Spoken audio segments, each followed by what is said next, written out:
Hello, welcome to the EUphoria Podcast. We're available on YouTube, SoundCloud, Spotify, and Apple Podcasts. Now, I'm your host, Drakos, and joining me today is Yamato Cannon and Froskurinn. Welcome to both of you. Today is going to be a journey. We're going to look at the finals that happened last weekend, and we're going to go back to simpler times, less quarantined times, to the start of the split, where we made a top 20 list, all three of us, and where Yamato and I made I'm going to say a somewhat unfortunate tier list that we'll get Froskurinn's thoughts on firsthand. I'm going to be honest, I didn't watch that episode. I don't know what your guys' tier list was. That's great. I didn't remember either, which is why I got to relive the horror this morning when I looked it up and realized how wrong we were. Did you just say you looked it up? I looked at it. Wow. Okay. It's a strong start. I didn't just wake up. I'm not just pounding coffee at this very moment trying to be awake. Let's start with the easier topic, the more recent topic, dear friends. Fnatic G2 happened this weekend. And if you missed it, it was exactly what you wanted. It was 5 games, neck and neck. Every game was 50 minutes. It came down to a pentakill, and then Reckless, as he was dying from his pentakill, gave Perks a pentakill, and that's how the season ended in a tie for the first time ever. No, actually, it was awful. It was a 3-0. It was horribly one-sided. I was super disappointed. You guys were on broadcast for it. How did you feel about this series? I think right before, maybe like an hour before, I messaged Yamato and I was like, who are you going to predict? Because obviously we structure our broadcast where we talk about both teams. You can go back and you can look at every single structure. There's always like, how did the teams get here? What are the teams' play styles? What do we think will be important and who are we going to hype up? And then it's like predictions at the very end. And I was basically like, I feel like this can go either way. What are you predicting? Because I didn't want to have the same prediction as Yamato because I felt that would be unfair to the series, and I felt that I could analytically justify both sides. Like it's really easy to justify that Fnatic will win when they looked like they were in better form, and it's super easy to justify that G2 would win when they'd beaten Fnatic every single time. They'd never lost a best of 5 against Fnatic unless Caps had been playing on the team, and like all of that like reasoning, and then I could have like an analytical, think about how this guy plays versus how this guy plays. And I think like right up into the wire, I was very unsure what to say. And so on the back half of that, like all of this lead up and being like, we were really unsure who was going to win. And then it was like a 3-0. Like that's how surprising that 3-0 was to me. I honestly just felt like I got slapped in the face. I was like, what the? Can't say that word. What happened? I loved it. You loved it? I really, really loved it because it was the smacking of the century. It was super nice. Big spank. It was a big spank. It was like that Title 1 getting spanked at that beef house or whatever that was. with Faker? Yeah, that was weird as hell. That was really, that's an accurate way to reflect how I felt about the series, which was like slightly uncomfortable, slightly confused, like perplexed that this could even happen and why would it happen? And then just at the end, like wondering why I was here watching Kog'Maw Lulu win every single game. Yeah. That's the thing that gets me is that like there's no way to predict that. You can maybe make a prediction that after the defeat to Mad Lions, like there's 2 things here. One, the defeat to Mad Lions, the greatest upset in my personal opinion that the LEC has ever had, really skewed perceptions. Because if you remove that best of 5, the second best of 5 against the Mad Lions for G2, and then the Origen best of 5, G2 versus Origen, were like, you saw really clean versions of G2. And so if you just saw that tape versus the tape that you saw from Fnatic, people would not have been so one-sided. So like the greatest trick that the Mad Lions ever pulled was convincing everyone that Fnatic had a chance. Like they completely warped everyone's perceptions. And then, like, the other part of it is in the development that G2 made after losing to Mad Lions, the fact that Caps was bringing out Vayne, that he brought up the Callista, he showed the Varus. So he was no longer just playing, like, Senna, Aphelios, and then, like, mages. And so maybe then you could try to make, like, the analytical jump that, I see that Caps has really been grinding, so I think they're going to pull out a completely new ADC today that's going to, like, warp the series or be, like, pivotal to the series pick. But otherwise, like, Grab said himself, they played Lulu Kog'Maw 3 times. They thought about it like the night before the series. They're like, yeah, let's do that one. I think also what's so insane is just that they actually prepared such a good draft versus Fnatic. Like Fnatic shot themselves in the foot by going like Tahm Kench and banning Callista Blue. Kassadin. Like, I think maybe banning Kalista Blue was something that they needed to do because they didn't show any preference on Kalista. And then Syndra the same way, and then Yuumi they just removed. Like, Yuumi Garen is not a thing, and they didn't play Yuumi all season long. So, like, they were bound to these 3 bans. And then looking at how Fnatic won most of the games, it was mostly through fights around Drake that they prepare for super, super well. Usually through lanes that had a lot of presence that they could use TPs through. And all 3 games, the early game was very, very unexplosive because there was no room to do so with Fnatic's draft. And then it reached a point in time where Fnatic wanted to be forcing fights, but it didn't really work. It was strange to me to see Hylissang on Tahm Kench, Braum in the series. That was really, really odd because I thought it was very, very clear that Hylissang, when he was playing things that allowed him to start the fights, he usually finds ways to do it. And then on top of that, like what I'm thinking, if G2 couldn't get defeated by Fnatic in this scenario, when I felt like G2 started the playoffs with the worst foot possible, losing to Mad Lions, big wake-up call, they needed to kind of figure out how they wanted to play within 2-3 weeks. The growth and the increase of level in that short amount of time was honestly really, really insane. I think what G2 have shown is the fact that they can improve so quickly, recognize what is wrong, and that they are unhurt by a best-of-5 loss. They are so quickly back on the wagon, and I think if Fnatic didn't win here, I think it's never going to happen. So, like, if we're going into summer, I think it's just not going to happen. Like, I think Fnatic is just, they're facing a mountain now forever. I think there's I love everything that you said there, and there's 3 different points that I want to kind of pull off of it. So the first one, when you talked about Hilly being placed on Kench and Braum, I agree with you, and I think it feeds into what I thought was going to be one of the biggest stylistic mismatches, which was, and Jankos also talked about this in his post-series interview, that G2 were no longer playing a Mickey Roam style, where Mickey was teaming up with Jankos. If you actually look at the jungle proximity and the duo proximity, Mickey was pretty much babysitting in Katz's lane. Now, obviously, playing Yuumi is going to skew those statistics, but Jankos was also hard camping bot lane when we shifted into playoffs. So it was a very different departure from 2019 G2, where Mickey was hard roaming around, to sitting in bot lane and becoming a bot lane centric team. Whereas Hilly, like you're saying, being placed on Tahm, Kench, and Braum was a hard roaming champion. They would abuse things like the Senna and then have a teleport on support to get Hilly roaming around the map, and then have Reckless be super safe in lane by himself, and then also have global presence with the ultimate, and then also using the Misfortune. And Vedius pointed this out in his cast, that they would use Misfortune's passive strut to make really fast macro rotations, especially from spawn running, because she basically has movie boots, running to mid and constantly leaving lane. And so I thought that that's why Fnatic's early game would always be stronger than G2's, because technically in the early game they were unlocking more members on the map than we had seen from G2 in 2020, especially during playoffs. And so if you were going to track how the series would go, you'd suspect, okay, Fnatic would probably peak in the early game because they're much more proactive and much more active. And then G2 would take over mid game because G2 are actually just the cleaner macro team. And this goes to my second point, which is the team fighting. G2 drafted a super strong team fighting comp. You have Azir, Kog'Maw, Lulu, and basically you have anti-dive. You grab the Jarvan, so the Jarvan can't impact the Kog'Maw, and you have so much zone control. And against Fnatic were a really good team fighting team when you talked about the Dragon setup, when they kind of get to just land on you and just instantly destroy you. And don't get me wrong, comparatively to most LEC teams, Fnatic are also a very strong, slow team fighting team. As the team fight extends against some of the bottom tier LEC teams, Fnatic would just tear you apart.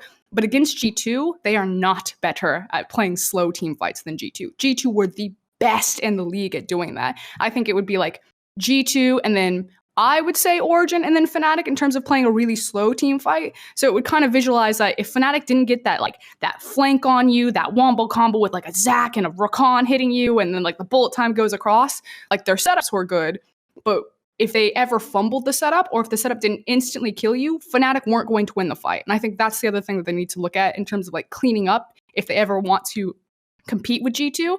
And then the final point of you saying that if Fnatic don't win here, they're never going to win. And then looking at the draft specifically, because I think the draft was a huge issue. Like, why the hell is Fnatic's draft continuously issues when they have different coaching staff? EDG and China would also have pretty horrendous drafts, or were just really slow to react in a best of 5 drafts for a very long time. And they did it with different rosters, different coaches. And it kind of felt like the one constant was Clearlove. And I was like, it must be Clearlove. It must be like his voice specifically in comms that is skewing how they're either the philosophy of the game is being played or the champions that they're prioritizing to fit into that philosophy. And now I'm starting to think that that's the exact same thing that's happening to Fnatic.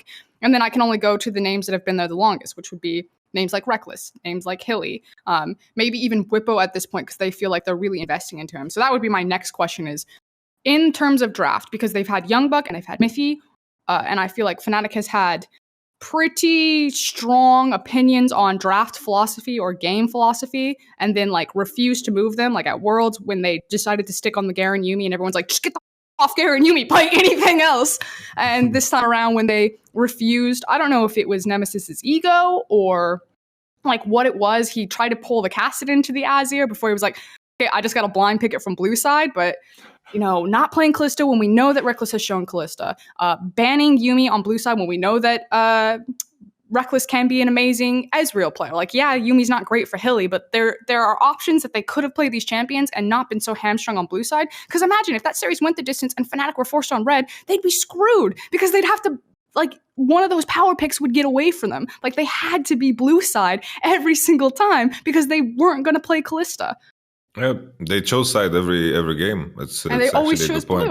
Yeah, it's giga interesting because, you know, like I think first game, like usually like from best of 5 perspective, if you are a coach and you're in that situation, I don't know. Like I think it was, I don't even know if it's coach decision or draft decision. Usually every dynamic is different, right? So it's hard to point fingers. But after that first game, I think it was very evident that you know, even though they had botched dives, I don't think the biggest issue was gameplay issue. I think the biggest issue was definitely draft issue. But then going deeper into it, first game, Fnatic did some good moves actually macro-wise. There was like the play where Whippo was sitting in the bush, they got double kill, took Rift Herald at the same time. That was like a huge swing. It was just a draft gap. And then later on in the series where they actually had opportunities to, for example, in game 3, I think that was when they had the best chances to have a better draft. I think that is where you saw the biggest gameplay gap. And at the same time, I felt like Fnatic did indeed play worse than usual because a lot of people are speculating, oh, is it mental block against G2? And it's all speculation, right? But the only thing I can say for sure is I reviewed this weekend. It's on my YouTube channel. I reviewed this weekend the games, and I took maybe 1 hour and 30 minutes for every single game. So I looked at every moment, and Fnatic definitely, as the series progressed, played worse than usual. Whatever you make of that is up to you. It's something that I wanted to point out too. I mean, I can see it. Even if you don't watch the games and you just look at pick ban and you know that there's a loss, like you start on Nemesis's Veigar game 1, you run back a very similar draft game 2, but now you're on the Kassadin. And if I look at that game 2 draft, my initial assumption is like, okay, if Fnatic don't win this draft, if I was Fnatic, I would instantly be tilted. Because they didn't pick Kassadin a lot. We know it's a champion that he likes. I can see the theory there. But that to me is like a desperation, like, all right, what do you need to be comfortable? Like you're digging deep into the champion pool to find the counter pick at this point. And that draft was abysmal. We saw so little from Nemesis in that game. He was completely helpless. And I don't hold it against him. I think he's limited by the pick. You know, at the end of the day, the draft is a team effort. But I was stunned as on the outside looking in at how they kind of just kept trying the same thing, game 1 and game 2, obviously with some slightly different picks, but just like kind of bashing their head against the wall. It feels to me like they had this idea that like Reckless carrying is like our best option. We'll get Aphelios, Tahm, Kench every game. It's going to be like a great setup. And then they get Lulu Kog'Maw, and they're like, it's fine. It was an execution thing. We'll try it one more time. And it's just like, I don't know why that was the mentality around bot side of the map when it was clearly such a problem. And here's the best part, friends. Jankos in his MVP interview literally said what G2 were going to do. He literally said, yeah, I love playing weird stuff, but the best way to play the game right now is just to pick something like Jarvan and gank bottom every game. So I guess we'll do that. And what does he do? He picks Jarvan in the first 2 games. They pick a ranged support. He goes bottom every single opportunity, and they win. He literally said it in his MVP interview. He said exactly what they were going to do. I mean, but to be fair, when you have Tahm Kench, you're like, come bottom. We can absorb all of the pressure. And then we have a strong, at least kill pressure oriented 2v2 mid jungle. Like he got Lee Sin 1 game, and I think he got Olaf the 2nd game. When did he get the 2nd game? So they got they got Trundle 2nd game. Oh God. That one not quite as good. Yeah. The drafts are not even worse than maybe you remember them. Not that Trundle isn't a great champion. I don't have them in front of me, so I was just trying to, because I'm sitting here and I'm listening to you and I'm like, okay, now if I'm Fnatic, and I hear Drakos say this, what is my response? And I feel like, yeah, they probably thought that it was an execution error. Like because everyone in the world who has eyes is like, what is happening in this draft? Like, why are you playing with, with this type of handicap here? Like, just fix it. But if I'm Fnatic, I'm probably thinking like, no, it was an execution issue. If you see here and here and here, these were where we could outplay. This is where we failed. And then I just have to say, like, the counterpoint to that is, why against G2 are you relying solely on like the ability to out-execute? Yeah. Especially in a final? And then you try to do that twice. Like, you don't learn your lesson the first time. So you're like, just run it back. I think a key thing that I want to add is I don't want to judge Fnatic too hard on just 1 best of 5 the same way everyone did to G2 with 1 best of 5. That's a very good point. Your effort on the day and your preparation for the day, like Kog'Maw Lulu was fantastic into Tahm, and I don't know why they committed into it again and then putting Hilly on Braum after they just showed that they are willing to play enchanters. I don't know. I think they did Braum to counter the Ornn. Which is very limited. Like if they went for, instead of Zillion ban, let's say they ban Morgana, they go Nautilus Gangplank there, they have good damage mix, and they have GP into Aphelios, it's going to be beautiful, right? Like there was easy ways to, like I heard people were saying afterwards that he just forgot GP existed or something, which is GP would have been crazy. So good because it was a dive arms race. Well, and here's the thing, we learned last season, the entire like middle to second half of our season was, how do you make Aphelios not a champion? And the lesson that everyone learned the hard way was pick GP. Aphelios can't play the game. The second he loses flash ever, you win the next team fight guaranteed with the GP on your team. Fnatic just should have played Karthus GP against Kog'Maw Lulu. The tricky thing is just I think the first 2 games, just Tahm Kench is the biggest problem. I think by far the biggest problem. Well, and then just to finish my point about Fnatic is they played super well in regular split. They played super well in whole playoffs. It's just this last best of 5 that everyone's going to remember. The same way with G2 when they lost to Mad Lions. It was like, they're trash now. I don't think we should just toss Fnatic in the bin, because I saw people calling like, let's replace players. This guy's bad. It's like, Jesus so people were like, oh my God, Hylissang, how dare you? It's like Hylissang gifts this team so many freaking wins. The only reason they were this high up the standings is because like half the plays Hylissang made regular season. Like, people need to chill out. And look, like, I get it. You see it game 2. I see it in Hylissang's mind. He's like, I got flash, I got exhaust. If I flash exhaust, if we get this Lulu to blow flash, like, we can full commit to this play here. I can just constantly pressure, like, we for once in this freaking series can actually get something done bottom lane. And then it's like, oh, but the risk you're taking is if Jarvan's bot lane, you instantly die.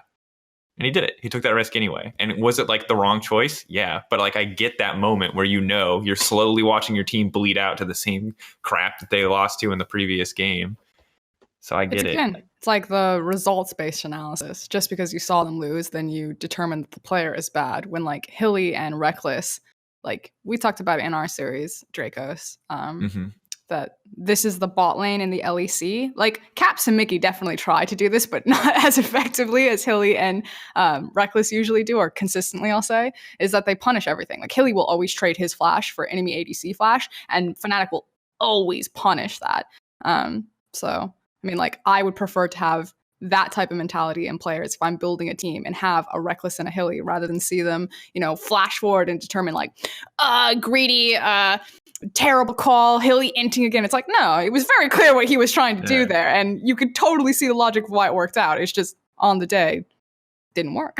Yeah. Also, if you're a salty Fnatic fan right now, and like, All don't of get me them? wrong, you have a right to be salty. You can be really disappointed in your team. They did lose the series, as Yamato said, one series. I don't think there's a lot to take. But remember that last spring you were losing to Origen, so you're moving up. And by summer, I think you can expect more, because if we remember how the By last summer, you Origin get 2 roster games. started, yeah, it was like I was like watching Nemesis get solo killed mid lane by Xerxe in like the first few weeks. Like, things are going good, Fnatic. Like, the team is getting better. Is it a bad series? Yes. Is it a horrendous series? Also, yes. Yeah, it was really massively disappointing. But I don't think any one of us would say that if we ran this best of 5 back today, that we would see the same 3-0 again. Maybe we still see a 3-0. I don't know. But I think we would see a lot more life from Fnatic, and definitely at least some freaking GP.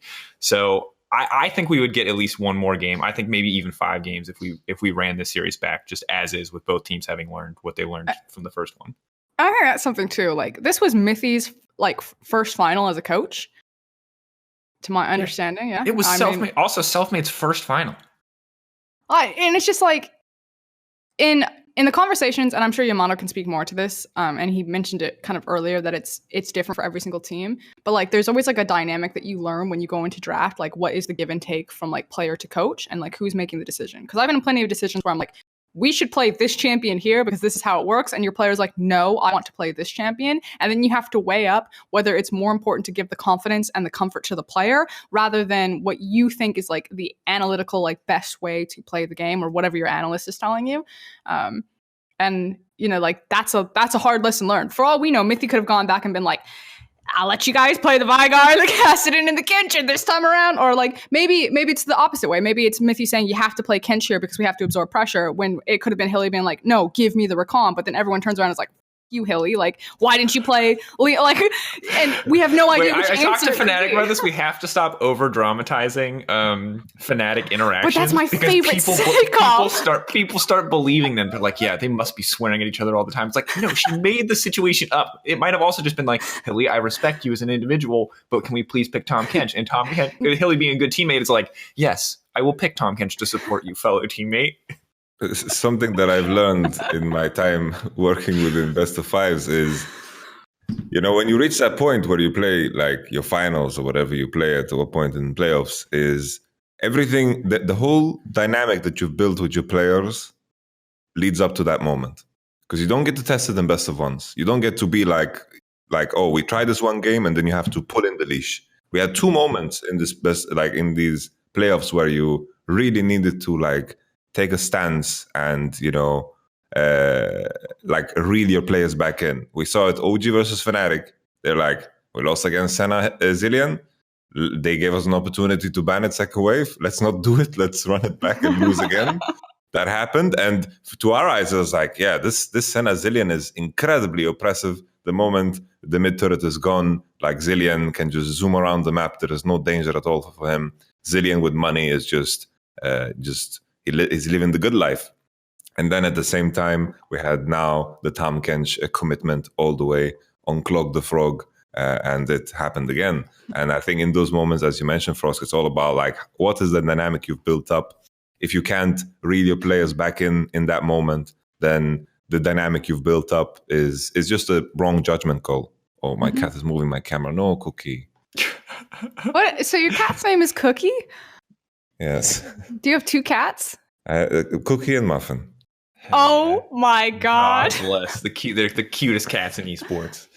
I was gonna say there's so many examples of people being stubborn in draft. The Zillion one is very recent. Fnatic not adjusting here. We go back to, I think, your Splice Yamato versus Prawley, the H2K Splice semifinal, where it was GP. I think GP NAR 5 games in a row. You guys just ran the draft back to back. Just as a quick example, that laugh. Everyone, that laugh that Yamato just did. Just think, in 3 years, when people look at Mithy at like a world championship and they're like, so what the hell happened in that Fnatic 3-0 versus G2? Mithy will make that exact sound.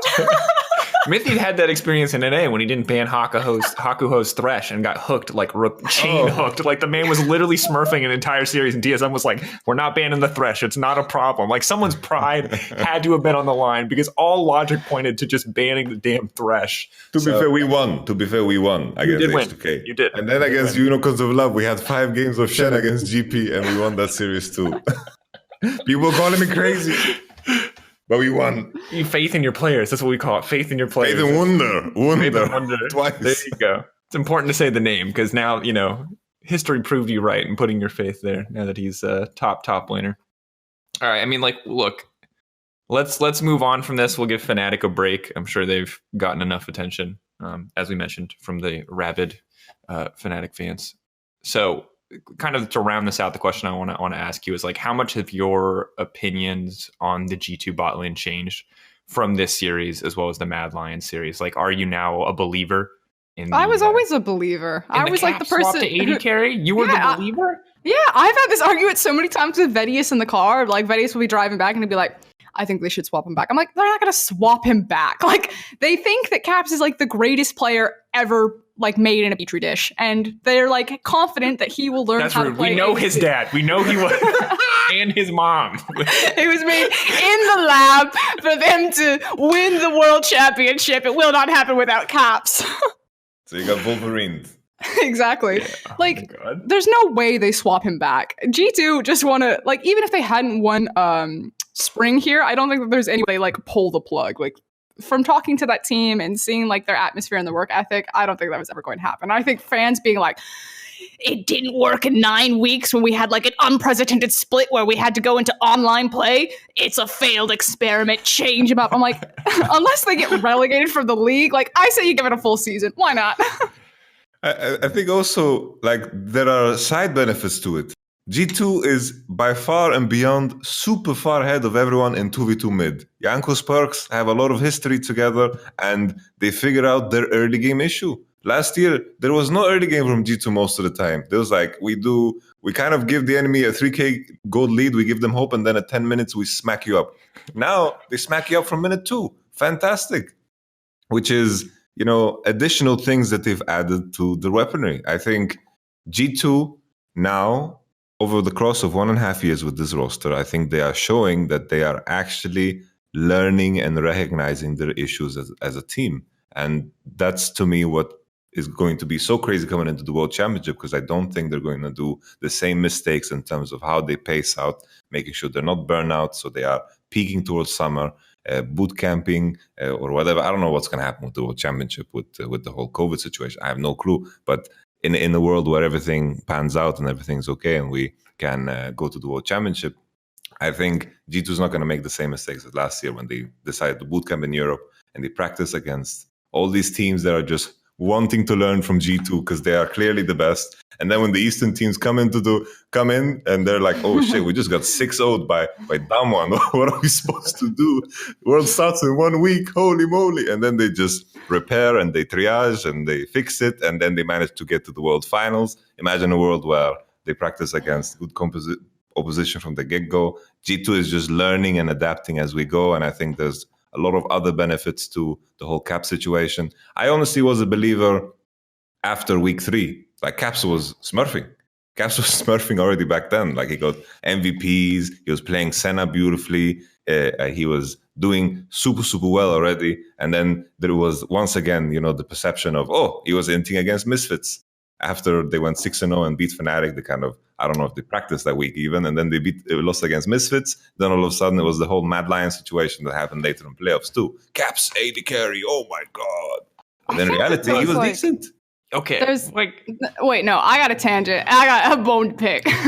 We get called G2 apologists. We get called G2 biased all the time. The only people who are biased are Reddit, because they have such like a goldfish memory. They see one best of 5, a single game, like, this guy was always terrible. He could never play ADC. Why did all these pro players, coaches, analysts, and media say that he was the 3rd best over? It's like, but they don't. They only do that to G2 and like Fnatic, and Fnatic don't get it as bad as G2. Like, I get it. No one likes the team that always wins all the time. But when the team wins all the time, you're going to talk about them all the time because they're winning. So you need to like teach people why they're winning and why they're so good. But the fans will bend over backwards to rewrite history when anyone takes them down. Suddenly, and don't get me wrong, Carzzy and Kaiser are very good. But to pretend that Carzzy and Kaiser had always been that good that they showed in that best of 5, like, whoa, that's some bias. Holy, check yourself.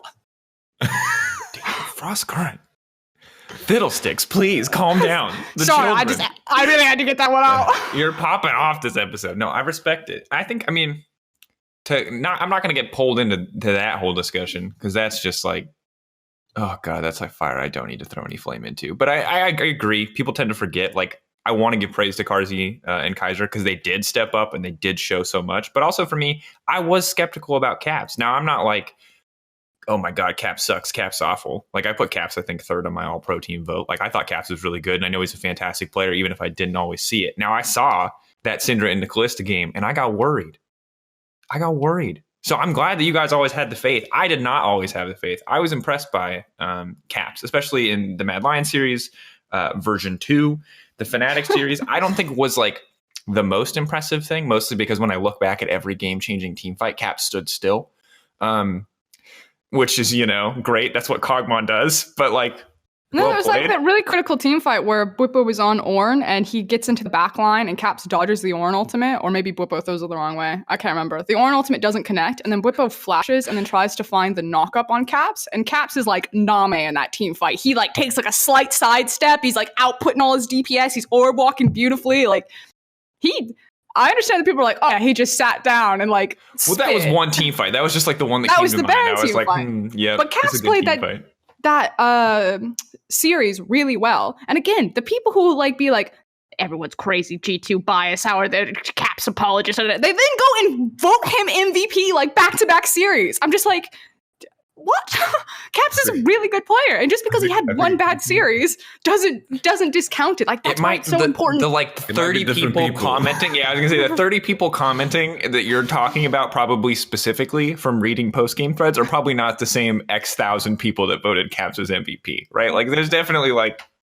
we can't make the public one entity, because if you do, it's always going to be dumb. Because it's like, why would you do one thing and say another? The public. That's why the public is dumb. I told you when I woke up, I was like, I'm feeling spicy. I'm just fire your shots. We got isolation day 4. I don't even know how many days we're in right now. Yeah, you get it out. This is the most social interaction you've had in a long time. Let's just keep pumping out hot takes. I'm sure that there will be a plot of a commentary on this to kind of keep you going. G2 win worlds. There you go. I do think that if G2 had another shot at FPX, they definitely wouldn't get 3-0'd. And that's how I feel about Fnatic versus G2 too. If Fnatic had another shot, they probably wouldn't get 3-0'd either. I agree with that, because I think that sometimes you just have to like learn your lessons. And that doesn't... there's another tangent here. This whole idea of like... Don't indulge the tangent. We're almost out of time in this section. If you can give us a TLDR. Upsets are important. And I say this specifically to the Mad Lions coaching staff. Upset is not a dirty word. It is an amazing word. It means that when people think about like the top upsets of all time, your team will be the first one that come to people's minds. To pretend that it wasn't an upset is disingenuous to you and to the fans. It makes the story worse. Like, and they take it as like an insult whenever you say that they upset G2. Like, we just play better. You played amazing. But if you say that that was always going to happen, it doesn't make it as impressive as it was. Just take the win. Stop. Okay, now I'm done. Got it. Mad Lions were always the better team. Nothing that they did was fantastic. They were always going to win. Exactly as expected. How could G2, a weak and frail team, expect to compete with so much rookie talent? I hear you, Frosco. I hear you. It's baffling. It truly is. When we come back, we're going to review our top 20 lists from the start of the split and see where we went wrong. Spoiler, we went wrong in a lot of places, as well as Yamato and I's tier list, one that Froskurinn hasn't seen, and I'm sure we'll have many questions about. Welcome back, everybody. Hey. We had a lot of great commentary during the break that you're going to be sad that you missed out on. But the good news is the fun does not stop there, because now we're going to be reviewing our top 20. I was originally just going to run through each list, but that would be me saying 60 names back to back. So instead, I'm going to ask that the lists are linked in the description of this episode. I will also retweet them on Twitter. They were tweeted originally by LEC at the start of the split. Each of us, Yamato, Froskurinn, and myself, made a top 20 list. And so, guys, can you see the top 20 list in our little Discord chat? No, but I'll open it now. Yeah, all right. Well, you can look at your own list. You can look around. I'll give you a few seconds to process exactly what you're seeing. Now, I have caster chat. Hashtag caster chat. Or caster traffic is where I posted the list. This is, I know, technology. It's very hard. Caster. Yeah, so 3 lists, all of which are varying degrees of I read them backwards, and so I was like, wow, Yamato and humanoid number 1. Bold. Humanoid number 20. Humanoid number 20. All right, so things to keep in mind before, if people see these lists before you start popping off and being like, these are the dumbest lists I've ever seen. 1, you might still be right even after the context, so I'll give you that. But context, we didn't put rookies on our lists deliberately because we didn't know how a lot of these players were going to perform. We also, this was rating for start of the split. How good were they going to be at the start of the split? All right. That doesn't make us any less wrong in some of these categories, but it does give you at least a little bit of context to understand that we're not, complete morons, if I'm being totally honest. So first off, let's tackle, I think, the most monumental name on the list that Yamato didn't even put, which is actually just stunning to me. Was not bought into the hype, but Froskurinn and I were both clearly very bought in. Forgiven. I put him number 20. Frost put him number 8. Okay, I'll say this.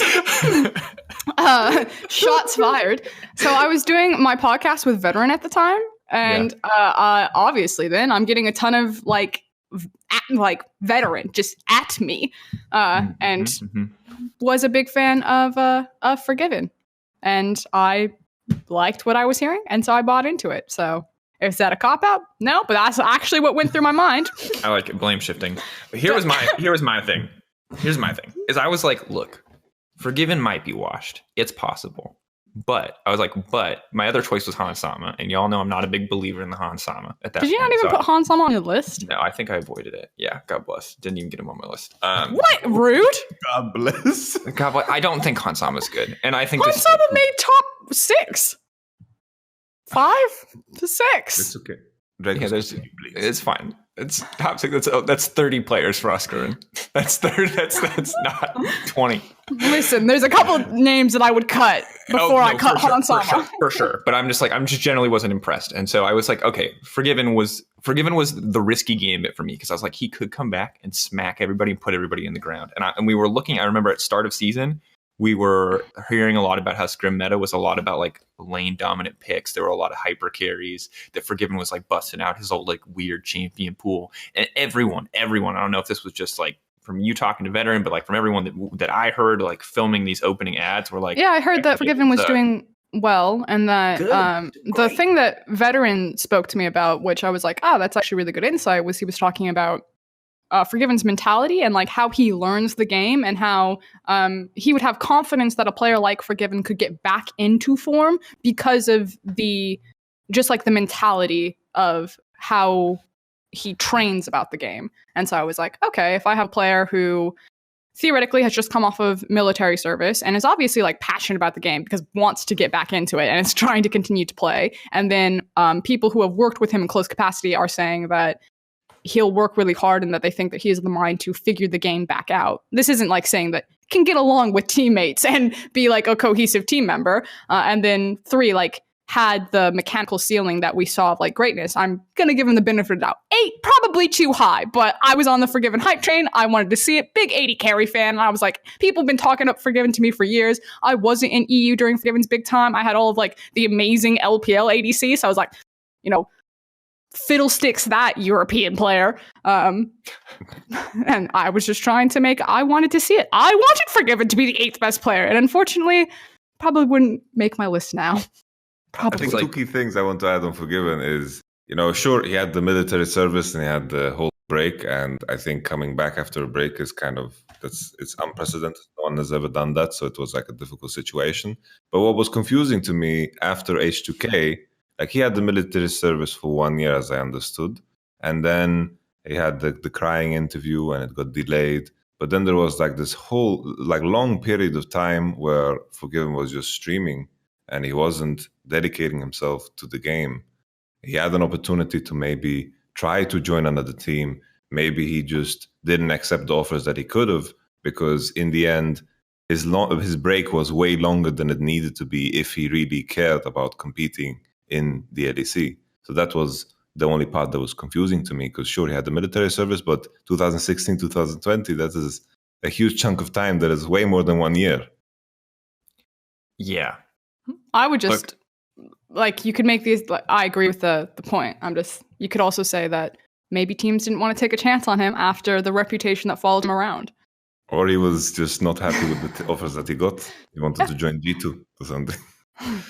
I mean, it's possible. And look, all I'll say is we were optimistic, you and I, Frosk. Yamato Cannon, maybe you had him number 21, 22. Maybe you didn't even have him on the list. Maybe you weren't optimistic. I don't know. But that optimism did not work out for him, his entire team, as Schalke had, I think, the worst LEC stage performances we've seen from a team. I don't want to say ever, but it's pretty close to ever. I wasn't here during the Rocket era, so I don't know. There were the Rocket Origin era. No, so both those teams were bad, but they played like a team. They played very poorly as a team, but they played as a team. That is rude, guys. What? They played as a team. Don't pretend like we're rude for selling a team that doesn't even exist anymore under the bus. No, I'm just kidding, because I coached Rocket back in season 5. No, that wasn't season 5. This was like season 7. I'm not talking about that. I'm not talking about. You're talking about that Rocket. I'm talking about the OG Rocket. And someone has to win a game Rocket. The Clown Fiesta Rocket. Okay. That Rocket. You know what It's important that we specify, though, which really shows the years of success that Rocket have under their belt. I hate when orgs feel very protective and defensive about players and get really mad when analysts criticize them, and then immediately the next split replace said players on the roster. That's what really tilts me. Speaking of Woolite, he'll be playing in EU Masters if anyone's interested. That tournament starts today.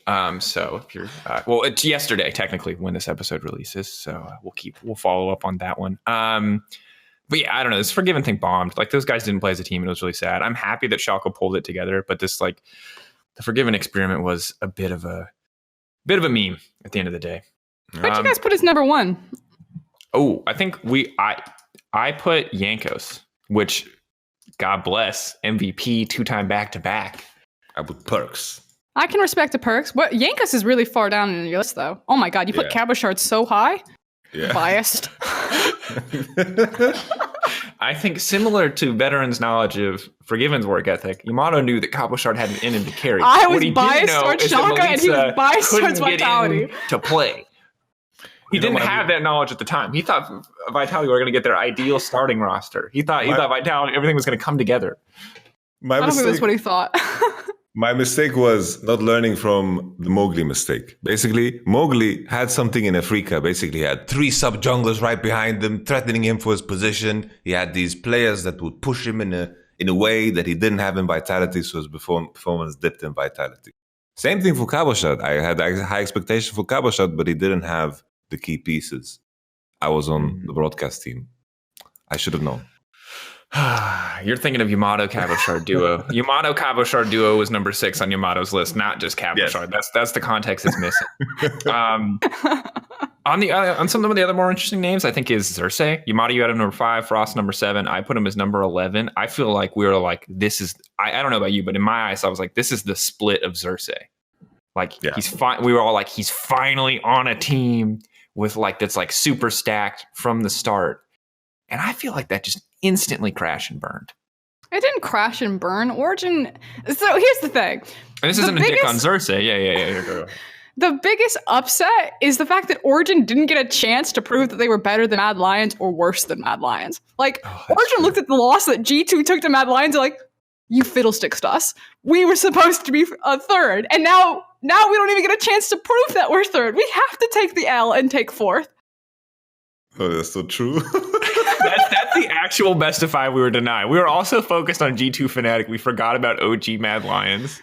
Yeah, and now people will again write off. The thing is like, how bad do you have to fail at branding if whenever you're listing the top 10, like just not top 10 LEC teams, every time I'm listing them, I always forget Origen and SK. I always forget them. And then I'm like, all right, it's that team that I'm forgetting. It's Origen. It's Deficio's team. It's Xpeke's team. And you look at that roster, and that roster is so stacked. And I'm just like, what happened? Why is Origen not just like an amazing, popular, incredible team? Why do they not have the same like fandom that the Fnatics and the G2s do? And they always just end up in the situation where the best of 5 that we missed was seeing that Origen could finally prove themselves as top 3. They were denied it again. And I guess like summer split, it's going to be the same old storyline with Origen. Like these players, the coulda, woulda, shouldas, they're almost going to be there. And maybe this time they'll prove that they're worth a talking point. If you're listening to this episode, watching this episode, whatever form you're consuming this content in, and you're an Origen fan, can you do me a solid and just reach out to us on Twitter and just let us know? 12 of you. Whoever you are, however many of you are, can you reach out and let us know if you could see any best of 5 tomorrow? What would you want to watch? Would it be OG versus Fnatic? Would it be OG versus G2? Or would it be OG versus Mad Lions? Because I'm not a diehard Origen fan, right? Like, I don't have any investment in watching them play against a top team, mostly because I think they'll lose in 3-0 fashion. But what I do want to see is OG Mad Lions. Like, that's the series that gets me fired up. So I'm curious if, like, OG fans, if you're like, I really believe that OG can, like, take down Fnatic. I really believe that OG can take down G2 if you give them another shot. Or would you rather see if they're the third best team by beating Mad Lions? Just to add a little tangent for the sake of both of you is, when we talk about OG, it's always in the context of how did they beat Fnatic G2? It's true. It is true. It is actually they got third place, but we're always like, when we're talking about, we're thinking, how did they beat Fnatic G2? And this is our struggle with it. They did good against the bottom teams, and they did well, and Crash and Burn was very harsh words, but Crash and Burn in terms of how they did against Fnatic. We're just the disappointed parent. Every time Origen lose, and you pull up a chat with Deficio, and you're just like, what happened? And you know that he's on the other side like, and he does it every time. Something went wrong.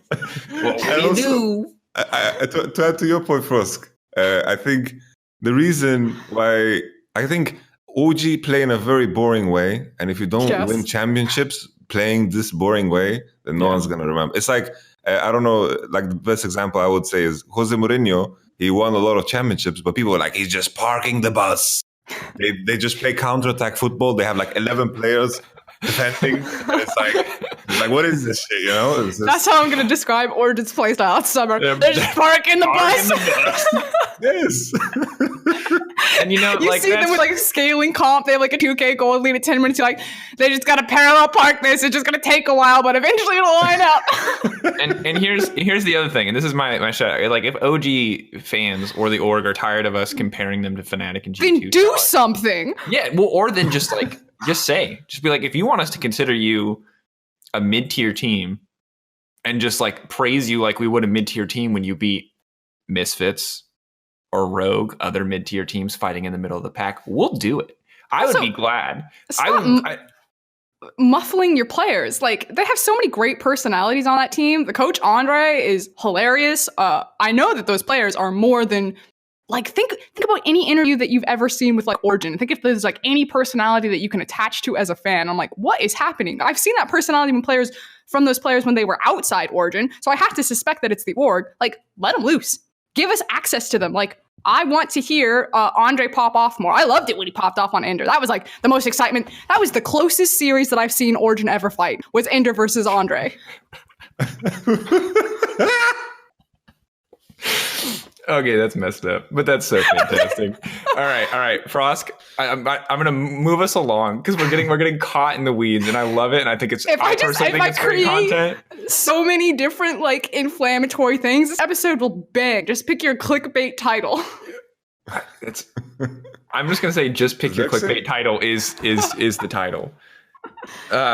there's a tier list that we made, right? So the top 20, most of the things I think made sense at the time. We couldn't add rookies, right? Like obviously there's a lot of names that we would add. These but top like, 20 lists are whack. They're hard to do. You need weeks to prep for them. If you rock in with like a 3-day prep or even just a week prep on like a top 20, it's never going to be like a great top 20. I hate these lists. They're hype because they generate discussion, but like, let's be frank. A top 20 list is so difficult to do. You have to have so much experience. It's avoid the fact that she put Wunder on 18.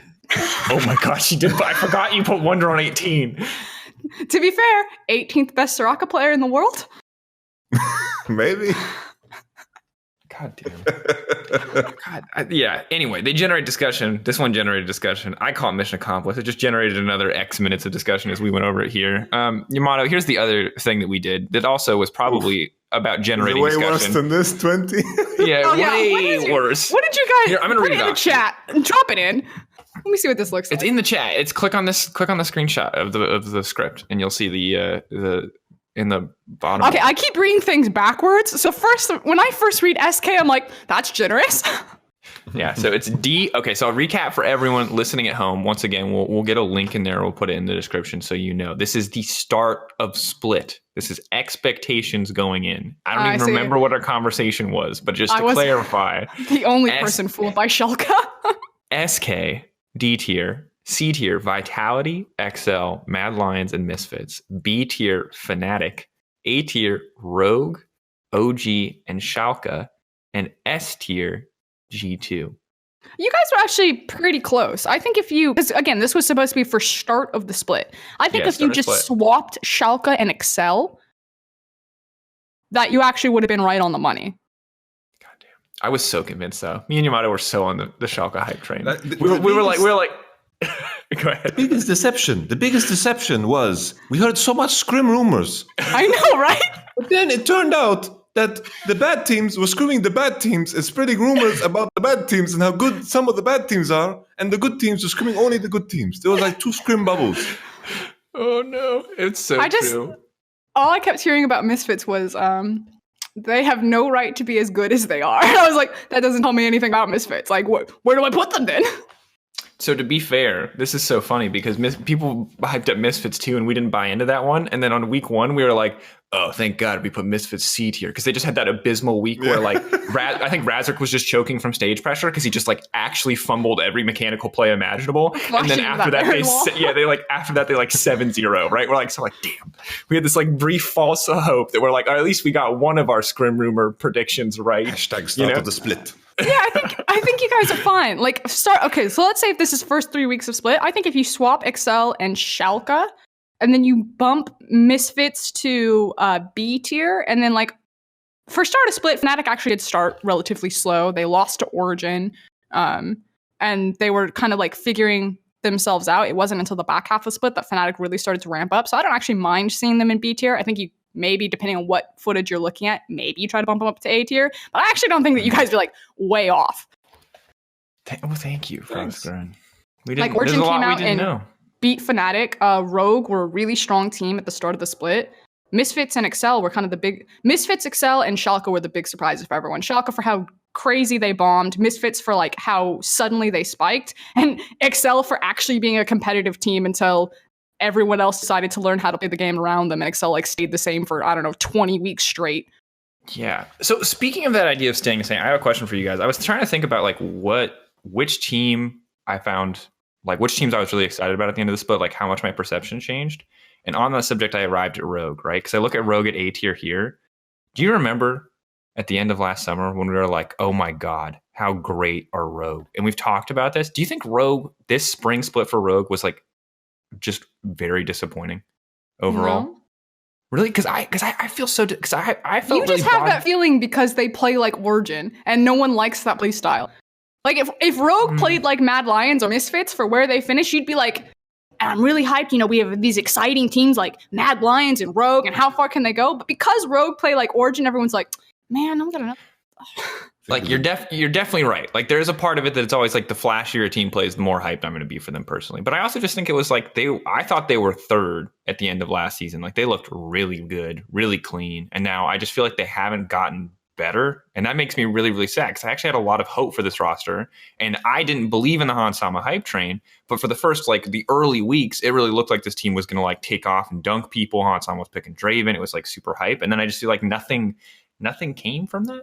Well, this team didn't excel because of Hans Sama. It excelled because Larson and Spider are talented, and how they play around pick on waves is really good. Like, I don't know if it's Vand or shot calling for them, but Rogue are they play for wave state, whereas Origen also play for wave state, whereas like G2 and Fnatic play for like wave state and kill pressure, and like they just think about more options in the game, whereas like Rogue and Origen are quite not elementary because they still have like the fundamentals, but they have like an acceptable fundamental base, and then they really care about like wave placement and what their jungler is doing to respond to if the wave is on the enemy side or if it's crashing onto their side. Like, if a slow push is being pushed into Rogue, Inspired is always there to have the counter dive. If they are creating a slow push, Inspired is always there to dive. And it's like, that's kind of the basics of League of Legends, but that's how Rogue play. And then when the map opens up and their mid game is really good, it's usually because they are really good at like pushing a wave forward, and then they look at what the enemy wants to do to go and catch waves, and then they sit in bushes and they pick that person off when they go and catch the wave, and then they turn it into a numbers advantage to like grab an objective, which then also means that Rogue are really dependent on winning team fights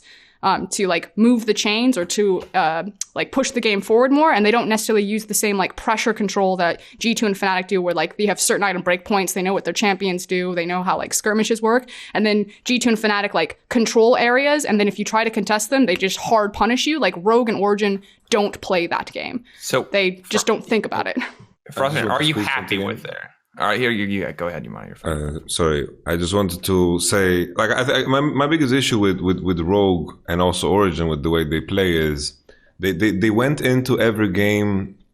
It's like with the choice of play style, it's almost as if you are playing your final best of 5 of the split, meaning that they are playing in a way where we just need to do what we do best and that's it. When you have the contrast of a Mad Lions that was very inconsistent, but with the idea that they are testing out the waters, they're using Fog of War to take some risks, they're doing plays that are not 100%, they're trying to gain value out of mechanical skill, they are trying to push their own limitations in terms of what they can and cannot do. And I think what Rogue was doing was constantly going for the safe thing, because whenever they were faced with any type of resistance, when Fnatic or G2 put resistance up against them and all of a sudden Larsen couldn't push freely in a matchup that he, in his mind, is supposed to be able to push freely, because Fnatic use way more moving pieces to impact like a lane that is key, for example. Or G2, if they see that the enemy mid lane or enemy bot lane is key, they know how to impact it through resources from other lanes. And this is the moment this happened, Rogue could not fall back on what they usually do. Same thing with Origen. And I think this is my issue with it and why I'm more excited for Mad Lions, because they were willing to play inconsistent league in the sense that they were actually trying things out of the ordinary. They were trying to use Fog of War in a sense of it. They were saying, let's just sit in this bush to see what happens, see what works. Maybe they int and die. Maybe they learn something. Maybe they improve. And then eventually they ramp up quicker and become better because of it. Because I think in the end, you want to play in a way where you challenge the best of the best, which is G2 and Fnatic, if you are a Rogue and an Origen. And I think with the approach to the game, you're not going to do so. And this is my biggest issue. Like, I think I echoed this in, for example, 2018 Vitality. Like, Fnatic was really, really insane 2018. But when they spoke about best of fives, the team that they were most afraid of facing was us, because they didn't know what they would be facing, in the sense that there is one end of the spectrum of our performance level where we were super, super high because everything kind of was pieced together and everything kind of aligned, and this is what we were striving for. But then there was one end of the spectrum where everything kind of went to absolute crap, where everything just fell apart, one dive went wrong and die under the turret, and it just looked like absolute garbage, right? And I think if you are competing and you want to improve, this is what you need to strive for. And I think to your question, Drakos, am I happy or is Frosk happy? I'm just going to steal it. I'm not happy because I think this is not how you make a so-called rookie roster grow. Like, sure, they are rookies in the sense that they didn't play like a whole year together. So this is my pet peeve when it comes to Rogue. All right. Then let me ask this. This is just a final kind of question to round us out. What team surprised you the most? What team were you like happiest with at the end of the split? And which team did you find overall like the most disappointing? Like which team did you expect more from that like didn't meet those expectations? I think everyone will say that they're happiest with Mad Lions. I think that's like the easiest answer because there was zero expectation for them, and I think they blew everyone's expectations away. And just to echo what Yamato was saying, you know, they did it in a style where you can see so much development, you can see so much potential from them. In terms of like team that I'm most disappointed with, I don't know. Kind of depends where your goalposts were. I don't think I can really be disappointed with Origen because I truly believe that if Origen were given the potential or the opportunity to show that they were the third best team in the league, like they were given a best of 5 against Mad Lions, I would still pick Origen in that best of 5. I think they struggled early on against teams like Misfits and Mad Lions when you go back and watch their tape during the regular split. But, you know, when push came to shove and they needed preparation, I think Origen would figure it out. And it wouldn't be the best of 5 that you would want to watch, but they'd probably just like outlast and endure Mad Lions, like wear them down and then just like do the Origen thing. And I just don't think the Mad Lions have the consistency in terms of individual performances. And I think Orome versus Alphari is not a great matchup for Orome. So I would have faith that Origen would still be the third best team, given a best of 5 opportunity to prove it. And if that's what Origen's like, if that's what my expectations were for Origen, then they absolutely met them. So can't be disappointed. They keep saying that they want to win, they want to be contenders, and I prove it. For me, I would say like I'm very, very happy about G2 considering how chillaxed they were in spring, you know? They like I can see the vision of what they want to accomplish, and they want to win the world championship. And I think they are improving on the last year. And I think that's so difficult to do when you have so much success, and it's rare when you have a roster that stays together coming into the next year and they are looking like they're about to exceed the previous year. That is absolutely crazy to me. It's something that I have an immense respect for because they took bold risks and they did things that people disagreed with, sending Caps into AD carry. And there are a lot of moving pieces that they consider and that they are learning from. And I have a lot of respect for that. In terms of disappointment, I think the one that comes to my mind right away is just XL. Like XL, like expecting Mickey were, you know, they're getting replaced now. This is what XL said. And that was disappointing. You know, the 6-star general, you know, the first time Youngbuck is not working with a superstar roster, it falls out flat. It's only one split, and I don't think we should judge too fast, but still, I think the spring split was a massive disappointment because XL looked exactly or even worse than they did last year. Strong early game team, but then, you know, they just don't know how to do Nash, don't know how to pressure any type of space. They didn't know how to move the pieces. Like they even almost lost to a Vitality in a serious game, but luckily Vitality just had a way worse draft, so they just had the outscale on their side. So lucky them, which was to me just the biggest disappointment by far if I look at the entire split, because I think a lot of teams have things to be happy about. I think Rogue landed where they were supposed to land. OG landed where they were supposed to land. Mad Lions, Misfits, I agree. I think they did super well and exceeded expectations, but we always knew that there was a possibility there because there was a question of the rookie lineups and so forth. So I think XL was just the biggest disappointment. Yeah, it's weird. We've been in playoffs mode for so long that I kind of even forgot about the XL run, but you make a good point. It was also especially like SK and Vitality. Like, there's one thing to not have any expectations on you, but that is some of like the worst League of Legends that I've seen in a very long time. Yeah, it's really rough. Yeah, for SK it was hard to have big expectations because I think we looked at that roster and we all kind of just agreed that they lost the offseason. It just looked like they kind of downgraded everywhere. Well, I've never seen a roster lose in lane phase so consistently. Like, SK never even got to play the game and show that they could even play as a team. Like, it's one thing to look at Schalke and to be like, that team didn't play as a team. But then there's another thing to look at SK and be like, they didn't even like get an opportunity to try to play as a team because they got smashed in the first 7 minutes to 10 minutes of gameplay, like every single time.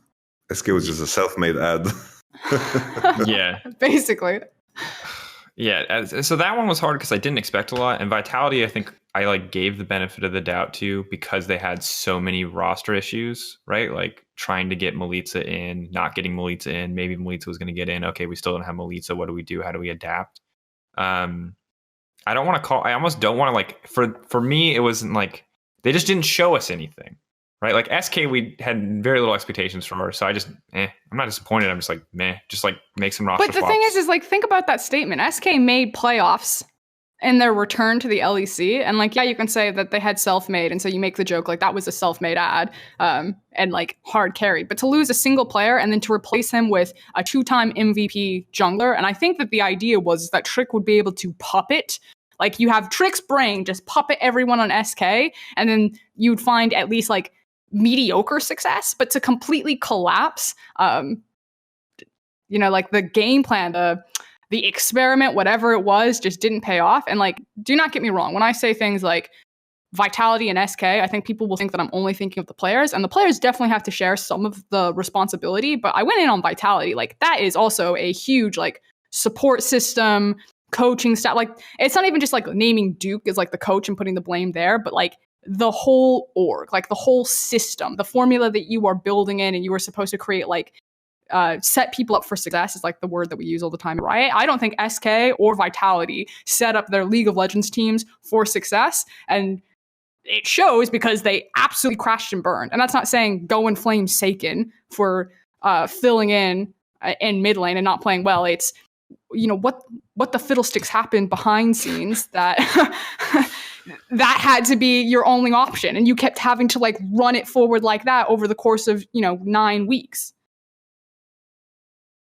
Yeah, I mean, like it's hard for me to know what is the right amount of disappointed, because I think that's my fear, is like letting it carry over to the players, because we talked to Cabo towards the end of the split on PGL, and he talked a lot about kind of waiting for it to click and still believing and holding faith in that roster.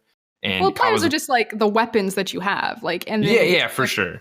The system to build out like your arsenal, and like definitely players can take responsibility, because we've seen like in that past that players can have like massive voices in orgs and a lot of control, and then they lead them down like a path that is towards utter destruction. But I don't think that that's what happened here. And again, it's like my only thing is don't just go and flame the players, but understand that this was like a collective failure. Like this type of failure has to be failings at like multiple breakpoints. Have we heard anything? Do you guys know from SK or Vitality, by the way? Because it sounds like I went and checked Vitality's like socials, because I was like really digging in to see if they had said anything. Duke gave like one interview, and I'm going to be pretty frank, like really passed the buck, did not take responsibility. And then I think back to the times when like Youngbuck, Yamato, Grabs before, like, and again, not just saying to just go out and hard flame Duke, but just like as an example, there are so many times when coaches would be like, this one's on me. Like they absorb the aggro, because they understand that I don't want this on my players, because guess what? If the community is hard flaming my players and we're already struggling, they're probably going to play worse. So like the coach will like throw themselves out here. We in broadcast team are like, well, I guess the coach is trying to draw aggro right now. But that was like silent from SK and Vitality. They just like piranha just came and ripped their teams apart. And I'm like, of course these guys are going to play better. I think you raise a very good point. It's like what I about earlier as well, like in regards to Mowgli. Like I wanted Mowgli to perform the same way he did in Africa, and you need to remember why he's performing at a certain level. And as I mentioned, in Africa had just a line of junglers. Like we were visiting their gaming house. There's like 3 junglers are standing behind Mowgli's screen, just looking over his shoulder. It's like if he does one mistake, then he's benched, and he gets swapped out. And this is the type of pressure that he really flourished under, and he didn't have that same pressure because in Vitality we just had a 5-man roster. And that was like my mistake, right? But in the end, like people were viewing how Mowgli played and judging him for it. And that was like really sad to me, because I knew what Mowgli was capable of. And coming into this year, my plan was to, solve that. And I think you make a very good point that the organization really, really has the power and the responsibility to make their players flourish. Because the same with, players sometimes one split do super well, the next split they do worse. I think another great example is Sven.